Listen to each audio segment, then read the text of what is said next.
সৰুৰ পৰা মই অকল হস্পিটেল বোলে ঘূৰি আমনি পাই গৈছোঁ আৰু কিমান ঘূৰিম মোৰ বেমাৰটোৰ কাৰণে অকল হস্পিটেলতে মোৰ জীৱন গৈছে।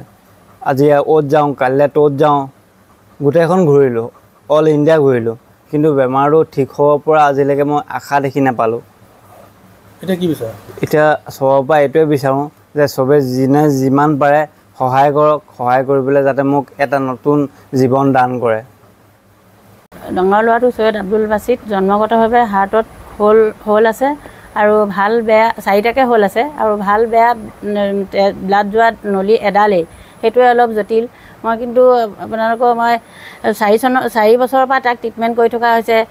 বেংগলোৰ নিলোঁ, গুৱাহাটী নিলোঁ, কেলকাতা নিলোঁ, কিন্তু মই তাক এতিয়ালৈকে মই সফল হ'ব পৰা নাই। আৰু বেংগলোৰৰ নাৰায়ণাত কৈছিলে যে 18 বছৰৰ পিছত তাক আমি ৰিস্ক লৈ কৰি দিম, কিন্তু আমাৰ তাৰ কাৰণে আমি মাটি সম্পত্তি বিকি আমি আজি 24 বছৰে তাৰ কাৰণে মাটি সম্পত্তি বিকি আমি তাক ট্ৰিটমেণ্ট কৰি থকা হৈছে। কিন্তু কলিকতাত তাক কৈছে যে আমি অপাৰেশ্যনটো ৰিস্ক লৈ কৰি দিম, কিন্তু আমাৰ হাতত এতিয়া পইচা একেবাৰে সমৰ্থক, আমাৰ হাতত একেবাৰে খালী হৈ গ'ল তাক লগত ট্ৰিটমেণ্ট কৰি থাকোঁতে। এতিয়া সেইকাৰণে মই অসমৰ মুখ্যমন্ত্ৰী মহোদয়, আমাৰ শিৱসাগৰৰ বিধায়ক অখিল গগৈ ডাঙৰীয়াক আমি আহ্বান জনাইছোঁ। তেওঁতো আনক সহায় কৰি আছে ন, আমাক কিয় সহায় কৰিব, আমাক কিয় এৰি দিছে তেওঁ? কিন্তু তেওঁকো আহ্বান জনাইছোঁ, আমাৰ দল সংগঠন তেওঁলোককো আহ্বান জনাইছোঁ। অসমৰ সকলো ৰাইজসকলক আমি সকলোকে আহ্বান জনাওঁ, তেওঁলোকে যাতে 2 টকাকেই দিয়ে আমাৰ ল'ৰাটো মই বচাব পাৰোঁ, আৰু সকলোকে মই এইখিনি আহ্বান জনাইছোঁ। সপোন আছে, সেই সপোনটো আমাৰ পূৰা হোৱা নাই। সকলো মাক বাপেকে ল'ৰাক লৈ পেলাই সপোনবিলাক থাকে। আমি যিটো সেই সপোনটো আমি দেখিছিলোঁ, কিন্তু এই সপোনটো সঠিক বাস্তৱত পৰিণত হোৱা নাই। কাৰণ ল'ৰাটোৰ বহুত অসুখ হৈ গ'ল 4 বছৰৰ পৰা আজিলৈকে 24 বছৰ বয়স আমি তাৰ মানে ভুক্তভোগী হৈ আছোঁ। তাক ট্ৰিটমেণ্ট কৰি য'লৈ ত'লৈ নিয়া হৈছে, আমি তাক ছাকচেছফুল কৰিব পৰা নাই।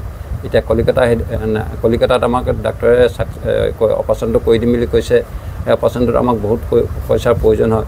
আমাৰ ঘৰ মাটি বিকি মেলি তাক আমি অপাৰেশ্যনটো কৰিব পৰা নাই। সেইকাৰণে আমি সকলো সংগঠন, সকলো ৰাইজৰ আৰু মুখ্যমন্ত্ৰী ডাঙৰীয়া অখিল ডাঙৰীয়াক আমি সাহায্যৰ কাৰণে আমি অনুৰোধ কৰিছোঁ, আমাক যাতে সহায় কৰি আমাৰ এই সৰু কণমালি ল'ৰাটোক নতুন জীৱন দান দিয়ে যেন। আপোনাৰ ইক' কৰিলে, ECG কৰিলে 20,000 দে, মই ল'ৰাটো বোলো CT স্কেন এখন কৰি লওঁ। সি তেনেকৈ অনলাইনে 20,000 টকা সোমোৱাই দিলে। মই এবাৰ CT স্কেন কৰিলে, CT স্কেনৰ মতে ক'লে যে তাৰ চব ঠিকে আছে, কিন্তু আপোনালোকে এতিয়া এনজিঅ'গ্ৰাফি এখন কৰিব লাগে। এনজিঅ'গ্ৰাফি ক'লে যে আপোনালোকৰ 1,99,000 টকা পৰিব। এতিয়া বোলো 1,99,000 CT স্কেন এখন কেনেকুৱা CT স্কেন বোলে নহয়, তাত গোটেই তাৰ ওপৰত হাৰ্টটো চাফ চোৱা হ'ব, ব্লাডে চাফ বাতৰি চাতৰি দিয়ক সংগঠন